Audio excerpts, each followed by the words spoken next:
नमस्ते, अभिवादन आपका इनोसेंट इन्वेस्टर के इस नए वीडियो में। दोस्तों, बाजार की क्लोजिंग आज अच्छी नहीं हुई। 17,210 पे हम आकर अटक गए 17,500 के लेवल से गिर करके। अब सोचिए कि हम कितने बढ़िया क्लोजिंग के पास खड़े थे कल, और आज हमारी क्लोजिंग, हफ्ते के अंत में क्लोजिंग एकदम बुरी हो गई। इवन हम 17,250 को भी तोड़ करके नीचे क्लोज दे दिए। ये अच्छी क्लोजिंग नहीं है टेक्निकल चार्ट्स पे। लेकिन बाजार कुछ दिन से जो टेक्निकल पैटर्न पिछले दिन बनता है उसको तुरंत असम्मान करती है, तो ठीक है, अच्छी बात है। इस हिसाब से तो हमें अगले दिन ऊपर जाना चाहिए। खैर, जो भी होगा देखेंगे। अभी कुछ बातें मैं आपको बता देना चाहता हूँ। 17,500 का साइकोलॉजिकल रेजिस्टेंस था, ये मैंने आपको कल बताया था। तो पहला कारण था आज जो बाजार गिरी। दूसरा कारण ये है बाजार गिरने का कि देखो 17,500 के लेवल पे बाजार पहुँच तो रही थी, लेकिन स्ट्रेच काफ़ी हो गई थी। ऑप्शन डेटा हमारे फेवर में था नहीं उस हिसाब से। जैसे मैंने आपसे कहा था बाजार स्ट्रेच हुई है तो एक डिप लेनी चाहिए। प्लस बाजार की ओपनिंग फ्लैट हुई, उसके बाद बाजार तुरंत ऊपर चली गई। वहाँ पर शॉर्ट सेलर्स को मौका मिल गया, और इसीलिए मैं आपसे बोलता हूँ कि ऐसे मौके पे हमेशा जो है बाजार को थोड़ा नीचे खुलना चाहिए जब हम किसी बड़े लेवल के आसपास हों। ठीक है, जैसे शेर अपने शिकार को मारने के लिए थोड़ा एक कदम पीछे खींचता है ना, बस वही हाल करना चाहिए। नहीं तो आप अचानक से उसके पास जाओगे, शिकार आपका भाग जाएगा। और यही हुआ आज। 17,500 के लेवल के आसपास बाजार को ये रेजिस्टेंस फेस करना पड़ा, वहाँ से बाजार गिर गई। गिरने का कुछ खास कारण था। देखो, डाउ से हम संकेत लेते हैं, प्लस फ्राइडे फियर फैक्टर जिसकी मैं अक्सर बात करता रहता हूं। आपको हमेशा मैंने इसके बारे में बताया है कि शुक्रवार को दो ऐसे दिन मिलते हैं आपको। आने वाले जो 2 दिन होते हैं वहां पर छुट्टी का माहौल होता है। ठीक है, हम ट्रेड नहीं करेंगे, तो जो बड़े प्लेयर्स होते हैं वो अपनी पोजीशन को हेज कर लेते हैं, या फिर जो बड़ी पोजीशन होती है उसको वे न्यूट्रल करके जाना चाहते हैं। और इस कारण अगर वो पहले बाइंग किए हैं वो सेलिंग कर देते हैं। इसीलिए अगर फ्राइडे से पहले तगड़ी बाइंग हुई है तो फ्राइडे को अक्सर प्रॉफिट बुकिंग हो जाया करती है। तो थोड़ा आपको इस पे ध्यान देना चाहिए। बाकी एक अच्छी वीकली कैंडल हम बना सकते थे आज, लेकिन नहीं बना पाए। कोई बात नहीं। आज की अगर आपको वीकली कैंडल मैं दिखाऊं, 1 मिनट दिखा देता हूं, क्योंकि वहां से भी हम एक संकेत मान सकते हैं कि हमारे लिए डेटा थोड़ा सा नेगेटिव हो जाता है तो कितना बुरा लगता है। आप इस कैंडल को देखोगे तो ये कैंडल अनडिसाइसिव है, यानी कि गिरने के बाद भी बाजार में स्ट्रेंथ नाम की कोई चीज़ बची नहीं, और आखिरी दिन ही ऐसा हुआ। ठीक है, कल हम अगर यहाँ पर क्लोज दिए होते तो हाफ रिकवरी अगर हम दिखा लेते, हमारे साथ ये चीज़ आ जाती कि चलो भाई हम गिरे लेकिन नीचे के लेवल पे बुल्स अवेलेबल हैं। लेकिन अभी भी बियर्स का ही पलड़ा जो है वो भारी है। चलिए निफ्टी ट्रेडर सेटअप की बात कर लेते हैं। उससे पहले बता दें, एक सवाल पूछा जाता है कि चलो यार, कोई स्टॉक 5%, कोई 10%, कोई 15%, कोई 20% ऊपर चला गया, अब अगले दिन उसमें क्या करें? ये डिसीजन मेरा नहीं है दोस्त, ये मैं आपको नहीं बता सकता। आप ट्रेडर हो, कौन से ट्रेडर हो, क्या आपको चाहिए, आपकी एक्सपेक्टेशन उस स्टॉक से क्या थी, आप वहाँ पर प्रॉफिट बुकिंग करो, ट्रेलिंग स्टॉप लॉस का यूज करो। अपने हिसाब से आपको डिसाइड करना पड़ेगा। और याद रखिए, एवरेजेस ही काम करते हैं इस बाज़ार में, एवरेजेस ही काम करते हैं, चाहे वो मूविंग एवरेज हो चाहे वो ट्रेडिंग एवरेज हो। अगर आप ये सोचोगे कि आज कोई स्टॉक 20% ऊपर है और मैं एग्जिट कर लूँ क्योंकि यही बेस्ट केस सिनारियो होता है, तो आप हमेशा यही काम कीजिए, क्योंकि कभी ना कभी ऐसा होगा कि आज 20% ऊपर वाला स्टॉक फिर से अगले दिन 10% ऊपर होगा। जैसे कि एपेक्स, कल मैंने आपको बताया ना, पोर्टफोलियो वाला स्टॉक 20% ऊपर था, आज फिर वो 10% तक ऊपर गया था। वहाँ पर प्रॉफिट बुकिंग भले आ गई, लेकिन फिर भी आप सोचिए ज़रा, स्टॉक्स ऊपर जा सकते हैं कितने भी भागे हों फिर भी। तो आपको अपने हिसाब से देखना है कि अगर 5% पे आप प्रॉफिट बुक करते हो तो हमेशा यही कीजिए, जो कर रहे हो हमेशा वही कीजिए, क्योंकि अगर आपको उस पर भरोसा है तभी आपने उसको किया है। और अगर भरोसा है उस पर तो कई बार करके देखो ना, समझ रहे हैं ना। और अगर आप रोज़ नई चीज़ आजमाओगे तो बहुत बुरे फंसोगे, याद रखना इस चीज़ को। चलिए, ये तो हो गई नॉर्मल सी बात। अब इंपॉर्टेंट लेवल्स की बात कर लेते हैं बाजार की, क्योंकि बाजार जो है अपने इंपॉर्टेंट लेवल्स को सम्मान देती है, और वही मैं आपको कहता हुआ आ रहा हूँ। आज भी लेवल्स की बात करेंगे। आपको लेवल्स क्या बताए गए थे वो मैं आपको दिखाता हूँ। चलिए लेवल्स पहले देख लेते हैं क्या थे इंपॉर्टेंट लेवल। 17 ऊपर जाती हुई बाजार के लेवल्स थे। सबसे पहला लेवल था 455 का, उसके बाद 522 और 582 था। ठीक है, गिरती हुई बाजार का आपको लेवल बताएंगे, क्योंकि सपोर्ट लेवल वहीं से हम चेक कर पाएंगे। 522 का लेवल था। ठीक है, 17,455 के बाद 522, 17,455 के आसपास बाजार यहाँ पर खड़ी थी। तो एक बार के लिए लग रहा था हो सकता है इस लेवल पे सपोर्ट लेकर बाजार ऊपर चली जाए, लेकिन अनफॉर्चुनेटली ये सपोर्ट ये वाली कैंडल ने तोड़ दिया, ये वाली कैंडल ने तोड़ दिया। अब इस वाली कैंडल के सपोर्ट तोड़ने के बाद आपको क्या डिसीजन लेना चाहिए? अगर आपको ये पता है 17,455 बाजार के लिए इंपॉर्टेंट लेवल है, रेजिस्टेंस लेवल है, उसके ऊपर बाजार है, तब तो ठीक। उसको तोड़कर बाजार नीचे आ गई तो आपको क्या करना है? आपको अलर्ट हो जाना है। और यहीं पर आपको पहला संकेत मिल गया था कि अब बाजार को तकलीफ है।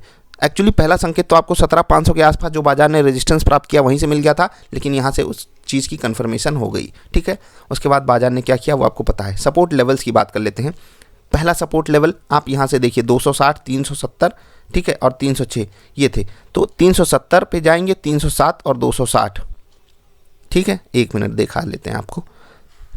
260 ये है लेवल 260 का, ठीक। उसके अलावा लेवल मैं आपको दिखाता हूँ। 260 का आपने लेवल देखा, ये वाला 306 और 370, 306, ठीक है। उसके अलावा कौन सा लेवल था देख लीजिए, 17,370 ये था लेवल 70। यहाँ पर एक बार बाजार ने लगभग वहीं पर सपोर्ट दिया, इसको मैं एग्जैक्टली नहीं कहूँगा, लेकिन लगभग बाजार ने सपोर्ट लेकर वहाँ ऊपर जाने की कोशिश की, लेकिन अनफॉर्चुनेटली जब इसको भी बाजार ने तोड़ा, 370 के लेवल को जब बाजार ने तोड़ा, तो उसके बाद लुढ़क गई। एक बार यहाँ पर सपोर्ट लेने की कोशिश की, जो एक लेवल आपको बताया गया था, उसके बाद यहाँ पर, और उसको भी तोड़कर चली गई। मैं आपसे एक रिक्वेस्ट करूँगा, प्योर पॉइंट वाली वीडियो देखो, आपको खुद पता चलेगा बाजार यहीं पर क्यों रुकी, ठीक है। चलिए आगे बढ़ते हैं। अब बात कर लेते हैं निफ्टी ट्रेडर सेटअप की, क्योंकि वहाँ पर आज फिर हमारा दिन हौच पौच वाला ही गया। देखो हर दिन आपके लिए अच्छा नहीं जा सकता, इसीलिए आपको यहाँ पर तैयारी ऐसे ही करके रखनी चाहिए। 3 मिनट की कैंडल बाई साइड का ट्रेड। अब यहाँ पर बाई साइड का ट्रेड लेने में दिक्कत तो थी, लेकिन लेना था। क्यों? क्योंकि सेटअप ने बोल दिया था, प्लस हमारे लिए 17,455 का सपोर्ट भी नीचे के लेवल पे अवेलेबल था। अब अनफॉर्चुनेटली बाजार उसको तोड़ दिए, तो हम कुछ कर नहीं सकते। जब सपोर्ट टूटेंगे तभी तो हमारा स्टॉप लॉस जाएगा, और हमें स्टॉप लॉस देने के लिए हमेशा तैयार रहना चाहिए बाजार में, ठीक है। हमें यहाँ पर स्टॉप लॉस देना पड़ा, फ्यूचर्स में भी और ऑप्शंस में भी, तो ठीक है, हमने यहाँ पर स्टॉप लॉस दिया। ऑप्शन वाला ट्रेड मैं आपको दिखाना चाहूँगा। हमने जहाँ पर बाई किया हमने जहाँ पर कॉल को बाई किया, उसके बाद देख लीजिए क्या हाल हुआ है हमारी कॉल का, एकदम ख़त्म। तो हमें यहाँ पर लॉस ही देना पड़ा है स्टॉप लॉस के रूप में, लेकिन फिर अगला ट्रेड पहले आपको दिखा देता हूँ। 3 मिनट के बाद 10 मिनट का ट्रेड तो परफेक्ट हो गया। क्यों परफेक्ट हो गया? हमारे पास कई कन्फर्मेशन हो गए ना। पहला कन्फर्मेशन 17,500 पे बाजार साइकोलॉजिकली रेजिस्टेंस प्राप्त की, दूसरा 17,455 का लेवल तोड़ दिया। उसके बाद अंत में क्या हुआ? 10 मिनट की कैंडल पे हमारे निफ्टी ट्रेडर सेटअप ने बोला भाई सेल करो, अब तो मज़े आएंगे। और फिर देखिए आपने यहाँ पर इस लेवल पे सेल किया, उसके बाद मज़े लूट लीजिए, ठीक है। तो यही होता है जब आप ट्रेंड के साथ जाते हो। और हाँ, आपको बता दूं कि अगर आप TSL का यूज़ करते हो ना, तो आपको मज़ा बहुत आएगा। क्यों मज़ा आएगा? क्योंकि आप यहाँ पर जब खरीदोगे किसी ऑप्शन को, और अगर आपने इसमें पार्टिसिपेट कर लिया, देखिए TSL जो यूज़ किया होगा उसका यहाँ पर पार्टिसिपेशन कितना बढ़िया रहा होगा। इसीलिए बोलता हूँ मज़े लूटने हैं तो TSL का यूज़ कीजिए। अगर आपको सिंगल प्रॉफिट कभी कभी बड़ा चाहिए, बाकी आप टारगेट पे भी एग्जिट कर सकते हो। आज अगर आपने स्मार्टली प्ले किया होगा लेवल्स के साथ, बाजार को देखा होगा, बाजार के साइकोलॉजिकल रेजिस्टेंस को समझा होगा, फ्राइडे फियर फैक्टर को समझा होगा, तो आप दोनों टारगेट से ही खुश होगे। बाकी अगर आपने वर्स्ट की सिचुएशन अपने साथ पाई है, 2 टारगेट 2 स्टॉप लॉस आए हैं, कोई बात नहीं। टॉप मूवर्स की बात कर लेते हैं। सबसे पहले मिड कैप पे चलेंगे, आइडिया का स्टॉक देखेंगे। भाई साहब कल कंप्लेन हुई थी, आइडिया के खिलाफ जियो ने कंप्लेन की, और उसके बाद क्या हुआ ये देखिए। आइडिया का स्टॉक आज 12.5% ऊपर। भाई साहब 12.5% देख करके, और अभी रिलायंस का हाल दिखाएंगे। चलिए पहले देख लेते हैं रिलायंस का भी हाल, पहले देखूंगा मैं, आज थोड़े से मज़े लेने हैं, ठीक। अरे यार बाजार भले गिरी है, हम तो थोड़ी गिर गए हैं, कल फिर उठेंगे।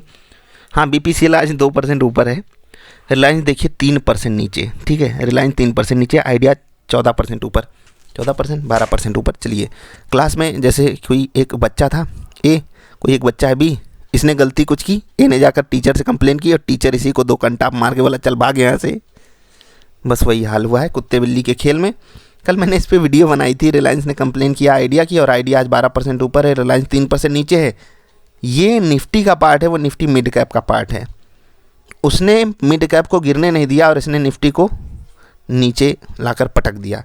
अब यही होता है। अब हम यहाँ पर क्या समझें वो आप डिकोड करो। मेरे हिसाब से आज कुछ ज़्यादा ही दिमाग लगाना पड़ेगा आपको ये बात समझने के लिए। बाकी UPL टॉप मूवर था गेनर्स में, BPCL बढ़िया चला, IOC ONGC इंडसइंड बैंक भी आज चलने की कोशिश किया, भले ही 1%। गिरावट में देखिए पावर ग्रिड टूट गया, रिलायंस टूटा है 3%, कोटक महिंद्रा बैंक 2.25% नीचे, एशियन पेंट 2%, HDFC लाइफ आज फिर से गिरा 2% गिरा। चलो बढ़िया है, खरीदो। इन्वेस्टर्स अलर्ट, अरे भाई खरीद मत लेना, चुपचाप एजुकेशनल वीडियोस देखकर ही खरीदने की कोशिश करना। फाइनेंशियल एडवाइज़र से भी पूछ लेना, नहीं तो कल को कहो अरे यार आपने नुकसान करवा दिया। IGL आज 500 के ऊपर क्लोज किया, ये अच्छी बात है और खुशी की बात है। बजाज होल्डिंग 2% ऊपर, NMDC 3%, अदानी ग्रीन 4% ऊपर, जिंदाल स्टील 1.5% चला। गिरावट में अपोलो हॉस्पिटल, पाई इंडस्ट्रीज, इंडिगो, बर्जर पेंट और अदानी एंटरप्राइजेस थे, ये सब गिरे हैं और बढ़िया से गिरे हैं। जबकि निफ्टी नेक्स्ट 50 ने आउट परफॉर्म किया है, लेकिन यहाँ पर स्टॉक्स की गिरने की संख्या कम नहीं है और बढ़िया है। निफ्टी बैंक अंडर परफॉर्म किया कोटक के कारण, otherwise IndusInd bank, IDFC first bank, AU small finance bank, federal bank, RBL bank ये सब पॉजिटिव थे। HDFC बैंक 0.1% नीचे था। ICICI और एक्सिस भी आधे % टूटे। स्टेट बैंक 1% नीचे, कोटक तो 2.25% गया आज। फाइनेंशियल सर्विसेज में एक लूजर ऐड हुआ है, कौन? HDFC life. SBI लाइफ भी गिरा, 2% ये गिरे हैं। REC और बजाज फिनसर्व भी 1.5% गिरे। HDFC AMC आज 1% चला, चलो चला तो भाई, और चलो थोड़ा सा। पिरामल एंटरप्राइजेस, चोला फाइनेंस, श्री राम ट्रांसपोर्ट कहने के लिए पॉजिटिव थे। चलिए अभी इतना ही। आज का दिन बाजार के लिहाज से अच्छा नहीं गया। मैं आपसे यही रिक्वेस्ट करूंगा दोस्त कि अगर आपको यहाँ पर बाजार ने थोड़ा सा भी सबक दिया है, सीखने की कोशिश करो, वीडियोस को देखो। मैंने आपको सिखाया है व्हाट इज़ ट्रेडिंग सेटअप, इसको जाकर देखो। बिना सेटअप के आप ट्रेड कैसे कर लोगे? मैंने आपको शुरुआत में बताया ना, एवरेजेस का गेम है मार्केट। आप कभी ये सोच नहीं सकते मैं आज 100 कमाया, कल भी 100 कमाऊंगा, अगले दिन 100 कमाऊंगा, और ऐसे आप 50 दिन का एवरेज वो निकाल लो और फिर कमाल हो जाएगा आपके साथ। ये कभी होगा ही नहीं, ऐसे बाजार नहीं करेगी आपके साथ। और ऐसे अगर होने भी लगा, आप पागल हो जाओगे दोस्त, पागल हो जाओगे। ये करेगी नहीं बाजार, और यही बाजार की खूबी है। आज आप 100 कमाए हो, कल 40-50 गंवाएंगी, कल 40-50 गंवाने के लिए तैयार हो, और बाजार लेगी फीस के रूप में। फिर अगले दिन 70-80-90 कमाओ, फिर अगले दिन 40-50 कमाओ। कभी कभी 4-5 दिन 6 दिन 100-100 कमाओगे, कभी कभी 4-5-6 दिन 40-50 जाएगा। मतलब ये एवरेजेस चलते रहेंगे, कभी plus minus plus plus plus minus minus plus minus plus plus plus plus minus minus minus होता रहेगा। वहाँ पर आपको स्ट्रेस नहीं लेना है। अगर आप सच में ट्रेड कर रहे हो, मैं ये नहीं कह रहा हूँ आप पहले दिन से ट्रेडर बन जाओगे, लेकिन ये माइंडसेट डेवलप करना चालू कीजिए। मैं इस पर और बात करूँगा। वीकेंड है तो लर्निंग वीडियोस को जरूर देखिएगा। एजुकेशनल वीडियोस आपके लिए अपलोडेड हैं, खासकर जो पिछले हफ्ते डाली गई। फिबोनाची पिवट पॉइंट वाली वीडियोस को देखिए, स्विंग ट्रेडिंग वाली वीडियो देख लीजिए, इनोसेंट इन्वेस्टर स्विंग सर्च करके देख लीजिए वीडियोस को। समझ में कुछ तो ज़रूर आएगा, और अगर समझ में आ गया तो आप भी मेरी तरह कहोगे कम कमाओ, गम मत कमाओ। बाजार क्यों गिरी मैंने डिस्कस किया है। अन्य वीडियोज़ आपके लिए जल्दी आएंगी चैनल पर। अभी इतना ही। वीडियो देखने के लिए आपका आभार। नमस्कार।